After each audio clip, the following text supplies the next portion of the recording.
Hi there, everyone, and welcome to the Daily Gardener, and thank you for listening. I'm your host, Jennifer Ebling. It's August 18th. Today we celebrate the Brigadier General who described the compass plant. We'll also learn about the Norwegian poet who gardened and tended 70 apple trees. We'll remember the gift given to America by the mayor of Tokyo. And we'll also honor a very special tree that was discovered on the estate of the first Earl of Camperdown. We'll celebrate World Daffodil Day with a daffodil poem, and we grow that garden library with a book called Dream Plants for the Natural Garden. It's a classic. And then we'll wrap things up with the story of the Georgia state flower. But first, let's catch up on some greetings from gardeners from around the world and today's curated news. Well, in my inbox today was a gorgeous picture of Love Lies Bleeding from Judith Anderson. And Judith writes, I thought I'd send you a picture of my favorite plant, Love Lies Bleeding, or amaranth. And she writes, I love to see it in the garden. It makes me smile, and it's absolutely gorgeous in flower arrangements. And then she writes, P.S. My favorite thing about this plant is that it reseeds. Well, I agree. This plant is absolutely beautiful. And you know, it's one that's been on my list for years. I've never actually grown it, mainly because I know it takes a lot of room. But I tell you what, this picture is motivation because it is just stunning. So if you grow amaranth or Love Lies Bleeding in your garden, send me a picture of it and tell me what you love about it and why I should grow it. I would love to hear from you. And then I did get a request from Amy Olson, who said, could you please wish my mom a happy birthday? She was born on the 18th of August, and her favorite plant is the iris, and her name is Jan. Well, happy birthday, Jan, and many more. All right, if you'd like to participate in the Gardener Greetings segment, just send your garden pictures, your stories, birthday wishes, and so forth to me, Jennifer at thedailygardener.org. That's Jennifer at thedailygardener.org. And to listen to the show while you're at home, just ask Alexa or Google to play the Daily Gardener podcast. It's just that easy. Here's today's curated news. Well, today's post was featured in The Guardian, and it was written by James Wong back in the middle of July. Now, the title caught my attention, and I know the answer is going to be a little controversial, but bear with me here. The title of the post was, Do Houseplants Really Improve Air Quality? Well, as James says in the subtitle, received wisdom is all very well, but sometimes the science proves otherwise. Here's an excerpt. 5 years ago, I wrote a column in this very magazine about how houseplants can purify the air based on research carried out by NASA. Since then, there's been a slew of online articles, not to mention industry campaigns and even new gadgets centered on this claim. The only problem with it is that more recent and better quality research has found this to be extremely unlikely. Now, I won't go into all of the information that's in this article, but the bottom line is that the number of plants you would need to have in your home to make any significant dent on air quality would be a tremendous number of plants, although in some cases, many of us may fall into that category. Who knows? But I do agree with how James ends his article here. He says other research shows that having plants indoors has a range of other benefits. They boost productivity, they can improve mood, they regulate humidity, all on top of looking beautiful. James says, if you want fresh air, open a window. But if you want to witness the joy of nature and feel a daily sense of wonder, get some houseplants. Amen to that. Now, if you happen to be on Twitter, James really has a wonderful Twitter feed, and you can follow him easily. His Twitter handle is @BotanyGeek, all one word, Botany Geek. And if you'd like to read James's article for yourself, just search for the word houseplant in the Facebook group for the show, and this post will pop up. All right, that's it for today's gardening news. Now, if you'd like to check out any of my curated articles or original blog posts for yourself, you're in luck because I share all of it with the listener community in the free Facebook group for the show, the Daily Gardener Community. So there's no need to take notes or search for links. The next time you're on Facebook, just search for the Daily Gardener Community and request to join. I'd love to meet you in the group. Here's today's brevities. Today is the birthday of the Brigadier General, mathematician, and botanist Benjamin Alvord, who was born on this day in 1813. Born in Rutland, Vermont, Benjamin was always drawn to nature. He graduated from West Point and even spent some time teaching there as a math professor. Benjamin fought in the Seminole Wars, the Mexican-American War, and the Civil War. And when he wasn't serving in the military, Benjamin returned to his passions of scholarly activity. His obituary at Arlington says General Alvord lived most of his life in the field, where he was separated from society and books, yet he became a learned scholar, skilled in dialectics, ready in conversation, and polished in his writing. He had a special fondness for mathematics, botany, history, and biography. Benjamin published mathematical papers, literary articles for magazines like Harper's, and a botanical paper on the compass plant, Silphium laciniatum, which was featured in the American Naturalist. In 1848, Benjamin described the compass plant this way. The Silphium laciniatum is a perennial plant of the order Compositae. The first year it bears only radical leaves, but the second year and after it is a flowering herb with 4 or 5 leaves on the stem, very rough bristly throughout, flowers yellow, found on rich prairies in the Mississippi Valley from Minnesota to Texas. It was first seen by me in the autumn of 1839 on the rich prairies near Fort Wayne in the northeastern portion of the Cherokee Nation near the Arkansas line.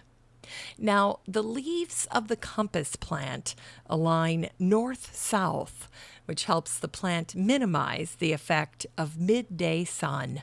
The north-south orientation guided settlers crossing the prairies who used the plant as a compass during their journey. Compass plant is edible. Livestock eat it. Native Americans used it to make tea and a dewormer for their horses, and they also used it as a teeth cleaner and a breath sweetener. Although before you use the compass plant for your teeth or breath, take note of this passage from the Illinois author John Madison, who said, "Pioneers found that the compass plant produced a pretty good brand of native chewing gum. It has an odd pine resin taste that's pleasant enough, but must be firmed up before it's chewed. A couple summers ago, I tried some of the sap while it was still liquid. It's surely the stickiest stuff in all creation, and I literally had to clean it from my teeth with lighter fluid." So don't go chewing compass plant.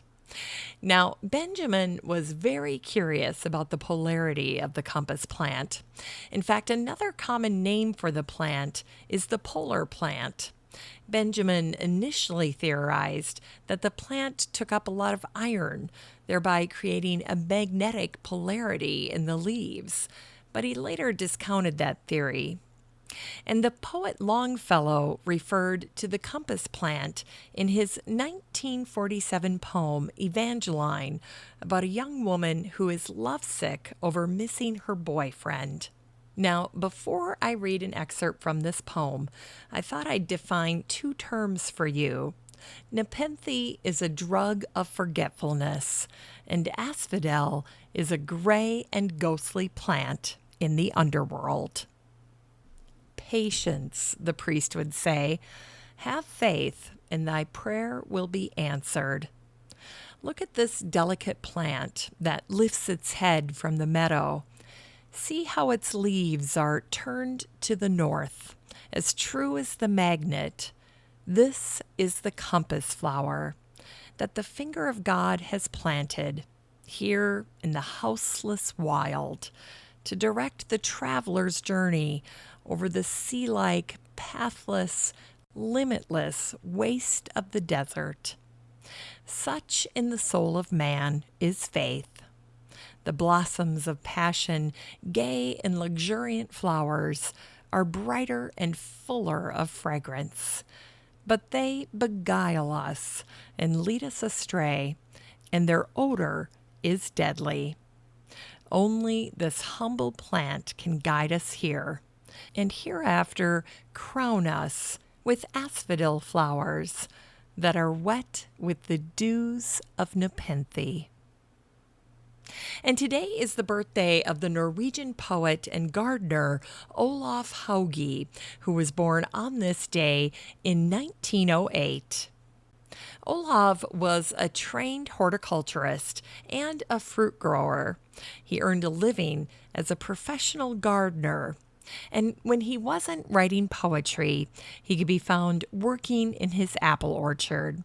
He had 70 apple trees. And I thought you'd enjoy hearing my translation of one of his more popular poems in his home country of Norway. It's about a garden cat. The cat sits in the yard. When you come, talk to the cat a little. He's the one who's in charge of the garden. And here's another popular poem for Olav fans. Don't come to me with the entire truth. Don't bring me the ocean if I feel thirsty, nor heaven if I ask for light. But bring a hint, some dew, a particle, as birds carry only drops away from water, and the wind, a grain of salt. Isn't that a good one? And today in 1909, Tokyo Mayor Yukio Ozaki pledged to give 2,000 cherry trees to the United States President William Howard Taft. Taft decided to plant them near the Potomac River in Washington, D.C., in the West Potomac Park surrounding the tidal basin. The trees arrived in Washington, D.C. on January 6th of 1910. And it was on this day in 1918 that a daughter of Redmond, Washington, Nellie Perigo, married Chase G. Morris, and her father, William Pulsifer Perigo, gifted the couple a Camperdown elm. In fact, William gave each one of his 5 daughters a Camperdown elm on their wedding day. He'd brought the unique trees with him from Scotland. And Nellie and Charles posed for their wedding photo in front of her sister June's Camperdown elm, since they were married on her property. Then, after the wedding, Nellie and Chase planted their own Camperdown elm in front of their little farmhouse in Carnation, Washington. Today, 5 generations of the Morris family have lived and played under the family Camperdown elm. Camperdown elms have a fascinating history that dates back to 1840. That year, on the estate of the first Earl of Camperdown, the estate forester and landscaper named David Taylor noticed a contorted young elm growing parallel to the ground. Now, what Taylor was looking at was essentially a weeping mutation of the Scotch elm. Like other weepers, the trees lacked the gene for negative geotropism, so the tree couldn't distinguish which way was up. Taylor dug up the young elm and brought it to the gardens of Camperdown House. And eventually, Taylor grafted cuttings of the weeping elm to wych elms, and the result was a tree that became known as the Camperdown elm, a weeping cultivar of the Scotch elm. In 1872, the New York florist Adolphus Goby Burgess gifted a Camperdown elm to the Brooklyn Parks Commission. After receiving the tree from Burgess, it was up to Frederick Law Olmsted to decide on a location for it. Seeing that the graft was relatively low on the rootstock, Olmsted wisely planted the tree on a small hill near the boathouse at Prospect Park, which allowed for plenty of room for the weeping branches. By the time the Pulitzer-winning poet Marianne Moore fell in love with the Camperdown elm at Prospect Park, it was in sad shape. Some of the limbs were actually hollow thanks to rats and carpenter ants, and the weak areas of the tree made it vulnerable, and it began to succumb to a bacterial infection as well as general rot. Marianne used her fame and her wit to save the Camperdown elm. She wrote a poem about the tree, which was published in the New Yorker in September of 1967. The public read her poem, and the Bartlett Tree Company saved the tree. It still stands today. Now, before I read the poem, I'll offer a few definitions. Thanatopsis is the name of a poem written by William Cullen Bryant. It's also a Greek word that means thinking about death. And Bryant's poem is regarded as a consolation to us because eventually we all will die. Then Thomas Cole and Asher Durand are both in Marianne's poem, and they were both landscape painters. One of Asher Durand's most famous paintings is called Kindred Spirits, and the picture shows two men standing on a rock ledge and shaded by the branches of an enormous elm tree in the Catskill Mountains. The men depicted were the painter Thomas Cole and his dear friend, the poet William Cullen Bryant. And finally, a curio is something novel, rare, or bizarre. Here's The Camperdown Elm by Marianne Moore. I think in connection with this weeping elm of kindred spirits at the edge of a rock ledge overlooking a stream. Thanatopsis invoking tree-loving Bryant, conversing with Thomas Cole in Asher Durand's painting of them under the filigree of an elm overhead. No doubt they had seen other trees, lindens, maples, and sycamores, oaks and the Paris street tree, the horse chestnut. But imagine their rapture had they come on the Camperdown elm's massiveness and the intricate pattern of its branches, arching high, curving low, in its mist of fine twigs. The Bartlett tree cavity specialist saw it and thrust his arm the whole length of the hollowness of its torso, and there were 6 small cavities also. Props are needed, and tree food. It is still leafing, still there. Mortal, though. We must save it. It is our crowning curio. In Unearthed Words, today is World Daffodil Day, and there's really one poem that's regarded as the mother of all daffodil poems, and it's this one by William Wordsworth, the English Romantic poet. I wandered lonely as a cloud that floats on high over vales and hills, when all at once I saw a crowd, a host of golden daffodils, beside the lake, beneath the trees, fluttering and dancing in the breeze. Continuous as the stars that shine and twinkle on the Milky Way, they stretched in never-ending line along the margin of a bay. 10,000 saw I at a glance, tossing their heads in sprightly dance. The waves beside them danced, but they outdid the sparkling waves in glee. A poet could not but be gay in such a jocund company. I gazed and gazed, but little thought what wealth the show to me had brought. For oft when on my couch I lie, in vacant or in pensive mood, they flash upon that inward eye, which is the bliss of solitude. And then my heart with pleasure fills and dances with the daffodils. It's time to grow that garden library with today's book, Dream Plants for the Natural Garden by Pete Outolf and Hank Gerritsen. This book came out in 2013, and it's still one of the very best books on modern garden design.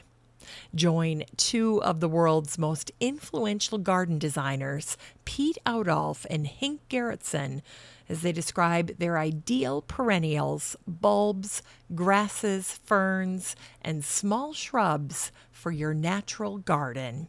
This comprehensive compendium classifies 1,200 plants according to their behavior, their strengths, and their uses, which makes this book so practical and so helpful. And with these plants and their expert advice, you can create the garden of your dreams. This book is 144 pages of natural garden goodness, and you can get a copy of Dream Plants for the Natural Garden by Pete Outolf and Hank Gerritsen and support the show using the Amazon link in today's show notes for around $35. Finally, here's something sweet to revive the little botanic spark in your heart. On this day in 1853, Georgia's Governor Nathaniel Harris approved the joint resolution to make the Cherokee rose Georgia's state flower. And I thought you'd enjoy hearing this little excerpt from the Atlanta Constitution in 1970. They shared a little story about the Cherokee rose. 4 years ago, Georgia's Commissioner of Agriculture, Tommy Irvin, decided it was high time for a Cherokee rose to be on the grounds of the state capitol. Secretary of State Ben Fortson, then in charge of the grounds, agreed. Now, it isn't easy to find a Cherokee rose for sale, so a notice was put in the market bulletin inviting someone to donate a Cherokee rose for the Capitol. Within a few days, the commissioner's office was swamped with almost 250 rose bushes. The superabundance spoke well for the generosity of Georgians and their eagerness to cooperate, but not so well for their knowledge of the state flower, for less than 0.1% was actually the Cherokee rose. The others were McCartney's, pasture and prairie roses, silver moons, Bengals, multifloras, and Grandma's favorite. But there were enough plants for public grounds all over the state, with 1 or 2 real Cherokees for the Capitol grounds. Now, only a horticulturist can identify a Cherokee rose for sure, but Mrs. Wills once suggested a simple way for the average person to distinguish between the Cherokee and the McCartney, which is often confused with it because the blossoms are similar. The Cherokee, she said, has only 3 leaves on a stem, The McCartney has 5. Thanks for listening to The Daily Gardener, and remember, for a happy, healthy life, garden every day. The Daily Gardener is produced in lovely Wyoming, Minnesota with the help of Paige Mance, Brooke Bierbaum, Kiana Rayleigh, Maddie Doyle, Natalie Decker, and Eric Begay.